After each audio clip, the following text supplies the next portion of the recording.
tout le monde, et aujourd'hui on se retrouve pour une petite discussion débat sur la suite potentielle du manga Dragon Ball Super. Donc comme vous le savez tous, le premier tournoi, le tournoi pour présenter justement la démarche au deuxième Zeno a pris fin, avec le combat de Toppo contre Goku. Donc on a pu voir que Toppo avait une force assez grande, presque, enfin, un niveau relativement, enfin, un niveau divin simplement, car Goku a dû passer en Super Saiyan Blue Kaioken face à la dernière forme de Toppo. On apprend que Jiren, pas l'alter ego, mais un des membres de l'équipe des. Enfin, dont. Ah, aidez-moi, le nom ne me vient plus. Les patrouilleurs de la galaxie, en gros. Un peu comme Jaco dans notre univers, en beaucoup plus fort. Était plus fort que Toppo, donc il serait également à un niveau supérieur à celui de Goku. Donc là, on aura soit une partie beaucoup plus stratégique pour pouvoir le vaincre, soit simplement Goku va développer une nouvelle transformation. Comme on a pu voir une sorte de Super Saiyan Red dans le nouveau trailer. Bon, après, ça peut être simplement un Kaioken. Euh, mais bon, à voir.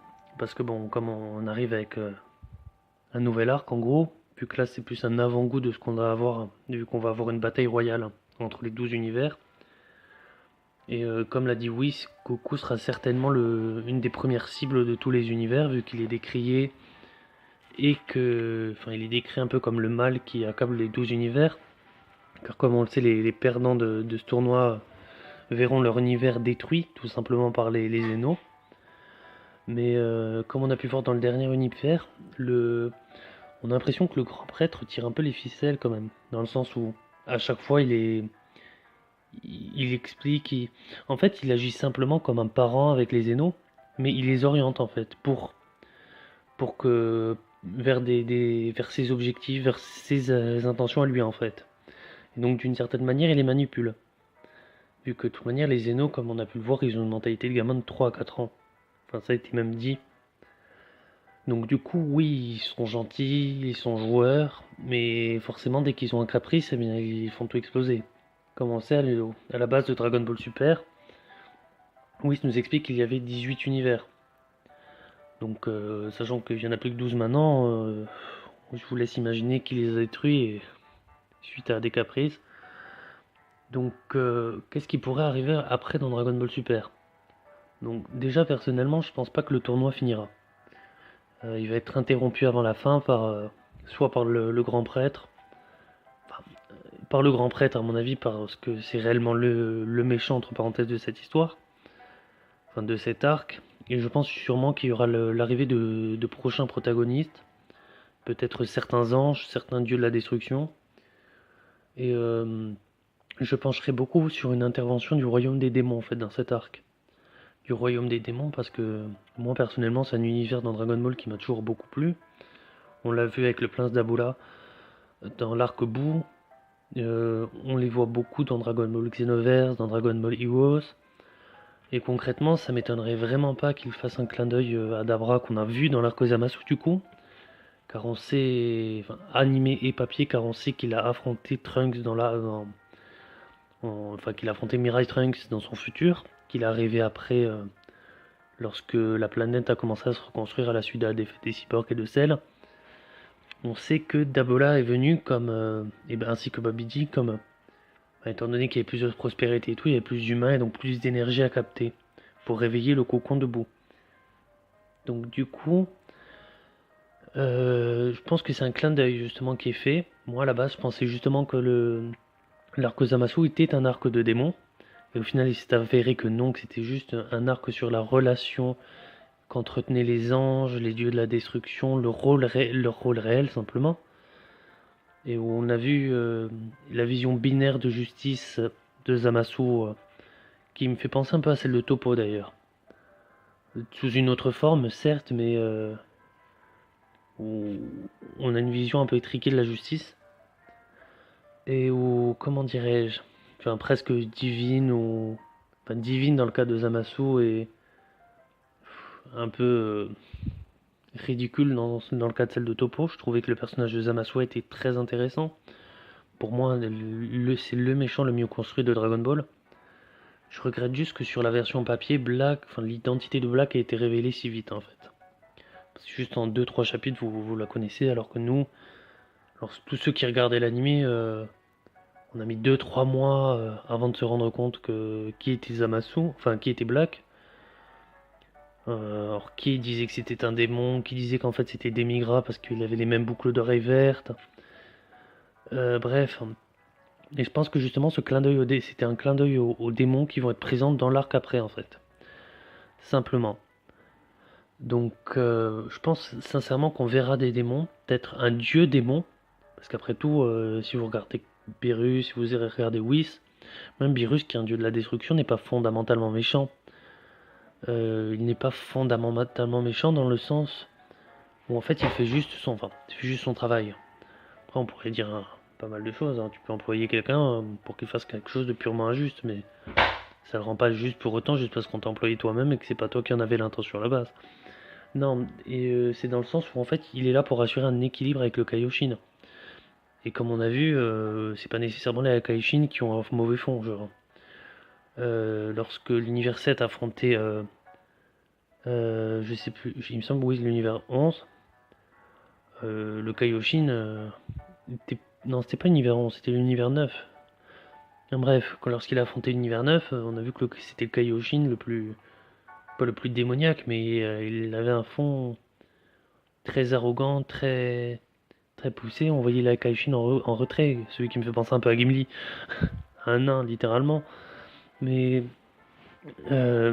donc c'est pas juste noir ou blanc en fait. C'est vraiment une notion d'équilibre qui est faite pour une certaine stabilité. En fait, ils maintiennent un optimum en fait entre la création et la destruction. Alors que quelqu'un qui est, enfin, c'est là la différence en fait.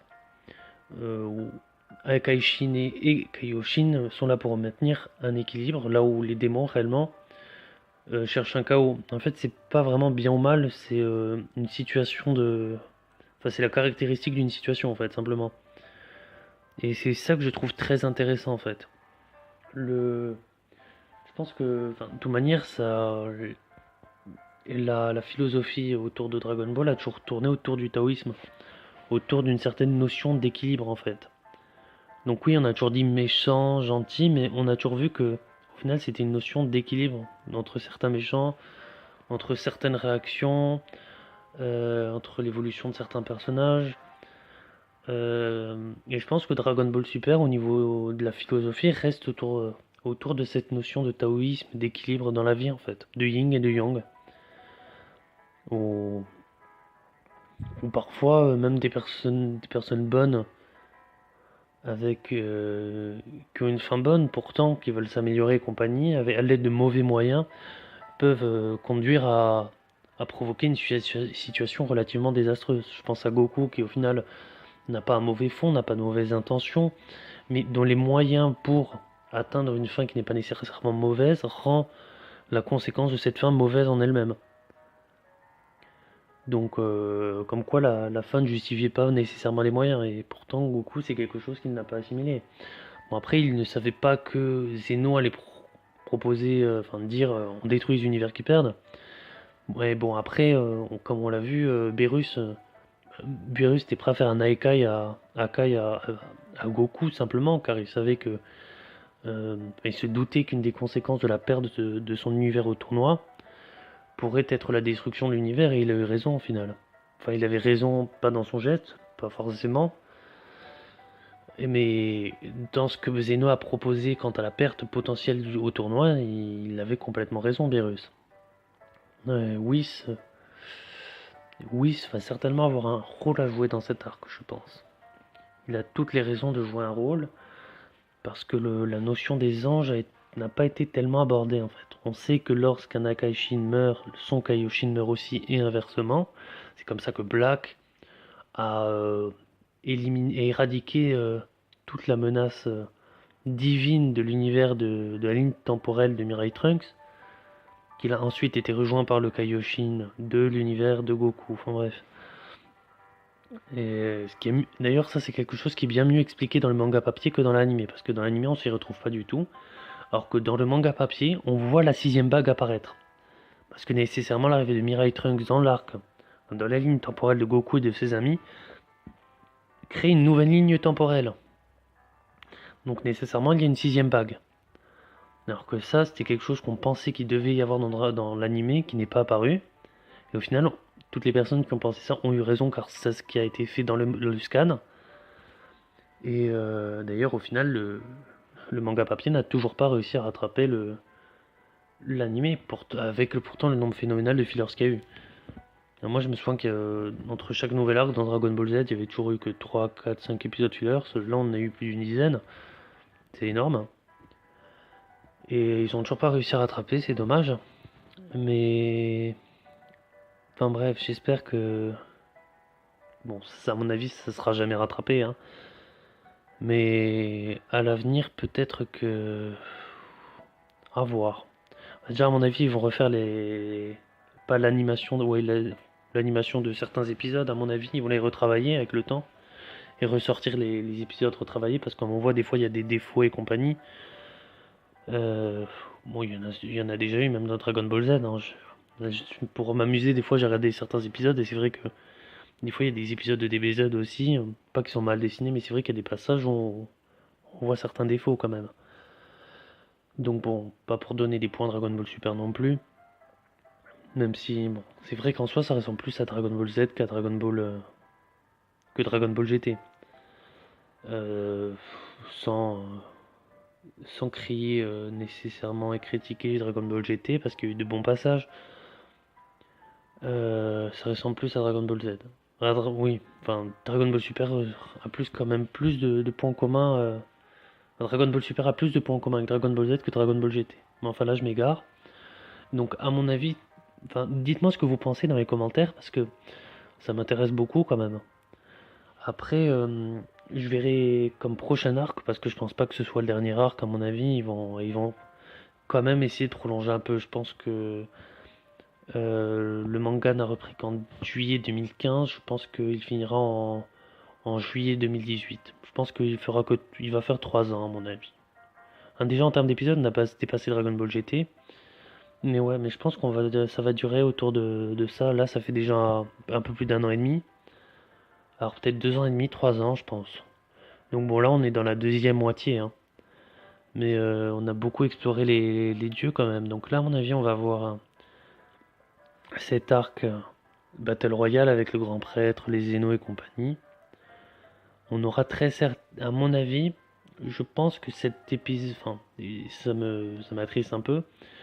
Je pense que dans cet arc va va mettre en avant la mort de Beerus et par conséquent également la mort du Kaioshin, vu qu'il marche par deux.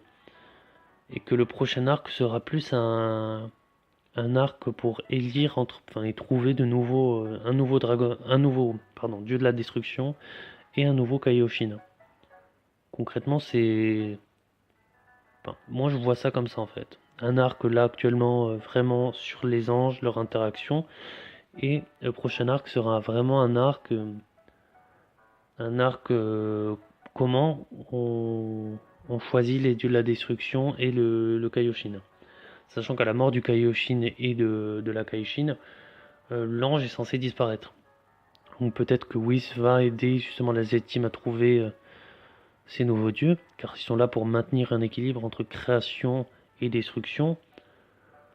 Euh, Est-ce que le vieux Kaioshin va également mourir du coup?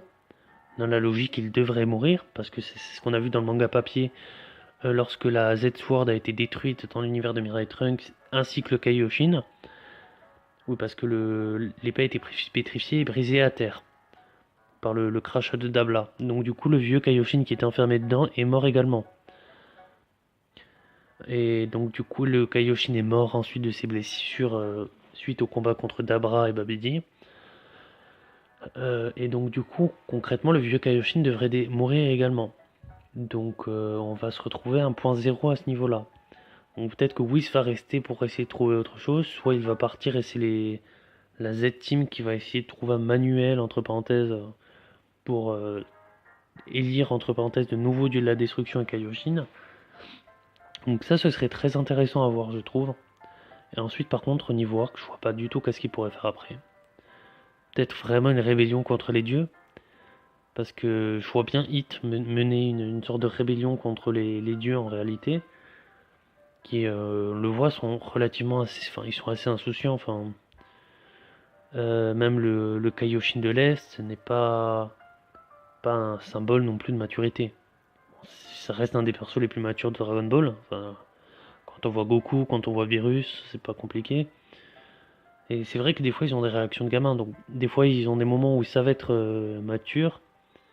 Bon, le Kaioshin, il n'y a pas eu tellement de moments d'immaturité, hein, mais c'est quelque chose qui a été plus mis en avant quand on a vu le vieux Kaioshin en réalité. Le vieux Kaioshin également qui a des vices humains entre parenthèses. Enfin, si vous regardez, Pérus il souffre du vice de la gourmandise, Whis pareil. Euh, le vieux Kaioshin, ce serait plus pas la luxe, peut-être la luxe, non pas la luxure, mais pareil, c'est l'alter ego de Tortue Géniale. Donc j'ai l'impression qu'en fait petit à petit on voit vraiment c'est ça, c'est les vices en fait. Chaque dieu a un vice, alors qu'en théorie il devrait certainement en être épargné comme ils sont censés être au-dessus des humains et des autres races de la galaxie, alors qu'en fait ils ont exactement les mêmes vices. C'est ça qui va sûrement peut-être faire tilter les différentes races et compagnie. Et puis Hit, c'était quelque chose qu'il a déjà vu face à Champa. Lorsqu'ils s'affrontent et que Beerus et Champa se disputent et compagnie, euh, Hit fait viens on leur montre. Mais Goku fait c'est à ce moment-là qu'il dit on s'affrontera à un autre moment où vraiment tu peux montrer tes techniques meurtrières.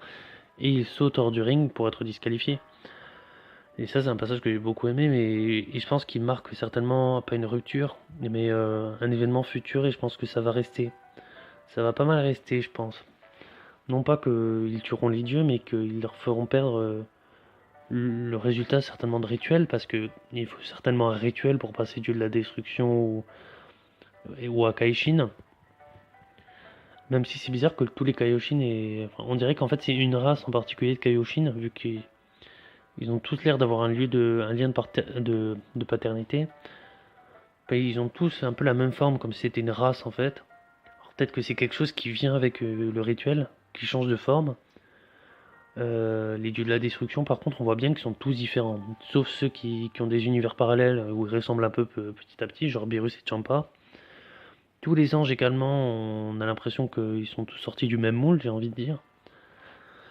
Donc ça aussi sera intéressant à voir, je pense, parce qu'il y a beaucoup de choses qui peuvent exploiter dans Dragon Ball Super. Donc bon, après, s'ils prolongent juste pour prolonger, que c'est de la merde, vaut mieux qu'ils s'arrêtent avant. Mais s'ils exploitent bien la chose, parce qu'ils ont ouvert un champ de potentialité qui est juste énorme, qui est juste impressionnant pour rallonger la durée de vie de Dragon Ball Super. Et je trouve ça très intéressant s'ils l'exploitent bien en fait. Donc après, c'est à voir s'ils vont faire de la merde ou pas avec. Mais il y a tout lieu de rendre Dragon Ball Super bien meilleur que ce qu'il est maintenant. Sachant que depuis l'arc Zamasu, je trouve que la qualité du Dragon Ball Super, même au niveau scénaristique, simplement est devenue bien meilleure, qui s'est vachement rattrapé quand même. Donc dites-moi ce que vous en pensez dans les commentaires, parce que ça m'intéresse beaucoup. Parce qu'à ce niveau-là, je me pose énormément de questions. J'aimerais bien savoir qu'est-ce qu'ils vont nous concocter. Parce qu'à mon avis, voilà, la durée restante de Dragon Ball Super, ça va être encore 1 an et demi. Ils vont faire, à mon avis, une durée de 3 ans. Peut-être 4 vraiment s'ils arrivent enfin, ça cartonne quoi, mais à voir. Donc du coup, ce sera tout pour cette vidéo. Donc j'ai voulu m'essayer à ce type de vidéo et sortir un peu de Dokkan Battle. Peut-être que je le ferai encore à l'avenir. Donc là, je vous ai juste fait passer un petit diaporama de photos, comme vous avez vu, de Dokkan Battle, de certaines scènes, des fois un peu modifiées, comme Goku avec les cheveux rouges, alors qu'il est un Super Saiyan Blue, enfin bref. Donc ce sera tout pour aujourd'hui. Et en tout cas, je vous remercie d'avoir visionné cette vidéo, c'était le Gamer.